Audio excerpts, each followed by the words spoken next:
பெங்களூரு சிறையில் அதிமுக அம்மாணி பொதுச்செயலாளர் சசிகலாவுக்கு சலுகைகள் வழங்கப்படுவதாக புகார் கூறிய சிறைத்துறை டிஐஜி ரூபா அதிரடியாக பணியிட மாற்றம் செய்யப்பட்டிருக்கிறார்.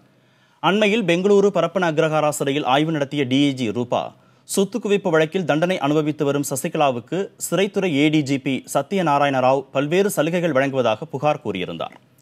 இதற்காக சசிகலா தரப்பிடமிருந்து 2 கோடி ரூபாய் வரை சத்யநாராயண ராவ் லஞ்சம் பெற்றிருக்கிறார் என்றும் காவல்துறை டிஜிபியிடம் அவர் அறிக்கை அளித்தார். இந்த விவகாரம் கர்நாடக அரசியலிலும் அதிகாரிகள் மத்தியிலும் பெரும் அனலை கிளப்பியது. இந்த நிலையில் ரூபாவிடமிருந்த சிறைத்துறை டிஐஜி பதவி பறிக்கப்பட்டு அவருக்கு பெங்களூரு நகர போக்குவரத்து காவல் ஆணையர் பொறுப்பு வழங்கப்பட்டிருக்கிறது. அதே நேரத்தில் புகாருக்கு உள்ளான சிறைத்துறை ஏடிஜிபி சத்யநாராயண ராவும் பணியிட மாற்றம் செய்யப்பட்டிருக்கிறார்.